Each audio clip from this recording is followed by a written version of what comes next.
Hello everyone. So today I will be discussing the new topic which is organization structure of athletic meet. तो इसमें हम ये पढ़ेंगे कि एथलेटिक मीट को अच्छे से स्मूथली से कंडक्ट करवाने के लिए कैसा स्ट्रक्चर को जो वो ऑर्गेनाइज किया जाता है और कैसे उसको फॉलो अप किया जाता है। ठीक है, तो एथलेटिक मीट्स ऑर्गेनाइजेशन स्ट्रक्चर जो है वो एक ऐसा स्ट्रक्चर है जो कुछ की कमिटी से बना हुआ होता है और कुछ इंडिविजुअल से जो कि एक दूसरे के साथ काम करते हैं ताकि वो प्लान कर सकें, एग्जीक्यूट कर सकें, मैनेज कर सकें इवेंट को. So we can say that athletic meets organization structure. It typically involves several key committees and individuals working together to plan, execute and manage the event. अब टिपिकल स्ट्रक्चर क्या है, तो इसमें आते हैं 5 पॉइंट्स. फर्स्ट पॉइंट है overall director और organising committee. The second one is sub committees. Third one is key personnel within committees. Fourth one is flow of communication and the fifth one is contingency planning. तो आता है पहला overall director और organising committee.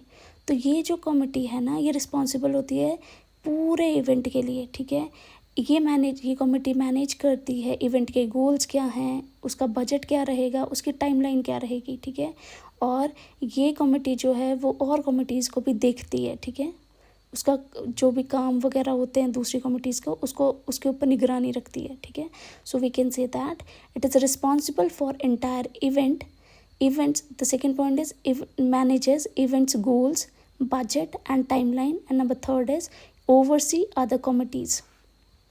अगली है सब committees.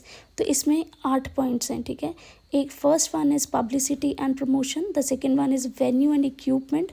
Third one is officials and जजेस. Fourth one is registration and entries. Fifth one is ceremonies. Sixth one is finance and budget. Seventh is first aid and medical. And the eighth one is volunteers. First है publicity and promotion. तो इसमें क्या होता है कि event को promote किया जाता है. कैसे प्रमोट कर सकते हैं? चैनल्स के थ्रू प्रमोट कर सकते हैं, पोस्टर्स लगा सकते हैं, सोशल मीडिया में प्रमोट कर सकते हैं. ठीक है, लोकल मीडिया से प्रमोट कर सकते हैं. ठीक है, so it promotes the event. And the second one is through channels, posters, social media and local media. ठीक है, सेकेंड है वेन्यू एंड इक्विपमेंट. इसमें क्या होता है कि सेटअप देखा जाता है, सिलेक्शन देखा जाता है, मेंटेनेंस देखा जाता है एथलेटिक वेन्यू का. ठीक है, तो ये पूरा का पूरा इस चीज़ को हैंडल करता है. तो handles the selection, setup and maintenance of athletic venue. The third one is officials and जजेस. ठीक है, तो इसमें आते हैं कि जो टेक्निकल ऑफिशियल्स होते हैं ना, उनको रिक्रूट किया जाता है, ट्रेन किया जाता है, मैनेज किया जाता है. इसमें जजेस भी होते हैं और रेफरीज भी होते हैं. तो बोल सकते हैं recruits, trains and manages technical officials, जजेस एंड रेफरीज. ठीक है, इनको रिक्रूट किया जाता है. अगला है रजिस्ट्रेशन एंड एंट्रीज. तो इसमें क्या होता है कि रजिस्ट्रेशन के प्रोसेस को मैनेज किया जाता है पार्टिसिपेंट्स के लिए. उनकी एंट्रीज को ट्रैक किया जाता है हर एक इवेंट में. ठीक है, so we can say that manages the registration process for participants and tracks entries for each event.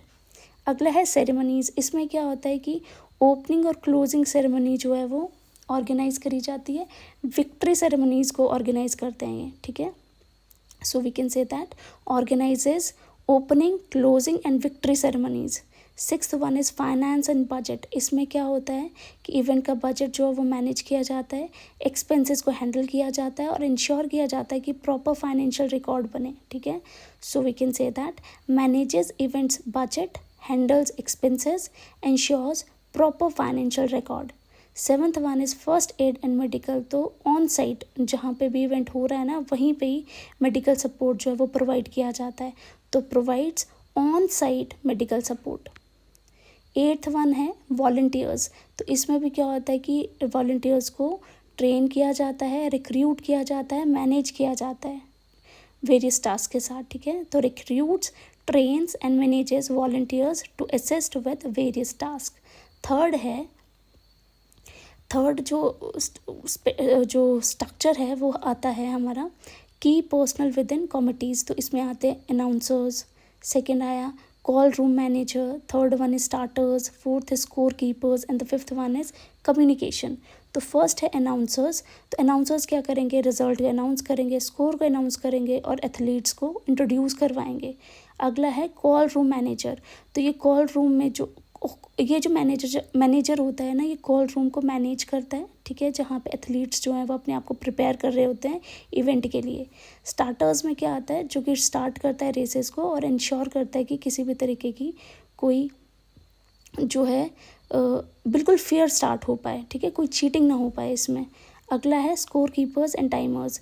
यहाँ पे क्या होता है कि रिकॉर्ड किया जाता है एक्यूरेटली, स्कोर को अपडेट किया जाता है और टाइम दिया जाता है, ठीक है, हर एक इवेंट के लिए। So we can say that announcers announce results, scores and introduce athletes. The second one is call room manager, manages the call room where athletes prepare for their events. The third one is starters, start the races and ensure fair starts.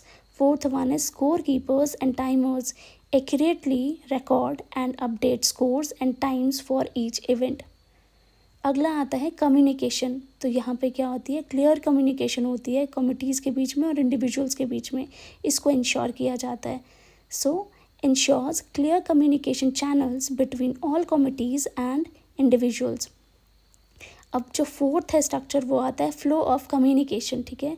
तो उसमें efficient communication और accountability होती है, ठीक है। Regular meeting conduct करी जाती हैं, मीट से पहले भी और मीट के बाद भी, ठीक है। So efficient communication and accountability and regular meetings held before and during the meet, पहले भी मीटिंग्स होती हैं और मीट के दौरान भी मीटिंग्स होती हैं, रेगुलर मीटिंग्स होती हैं, ठीक है। तो regular meetings held before and during the meet.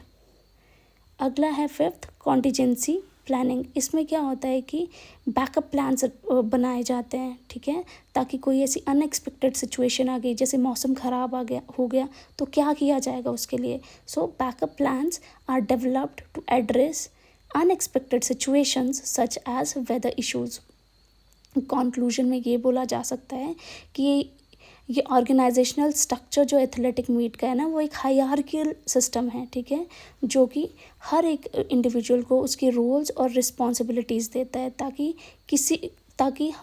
अच्छे तरीके से जो है वो इवेंट को कंडक्ट किया जाए और किसी तरीके की हौच पौच ना हो, ठीक है, ताकि स्मूथली इवेंट रन करे और वेल कोऑर्डिनेटेड हो वो। So we can say that in conclusion, we can say that in essence, the organizational structure of an athletic meet is a hierarchical system with the defined roles and responsibilities, ensuring a smooth and well coordinated event. With this, I end my topic here itself. Please like, share, and subscribe for more such content. Thank you so much.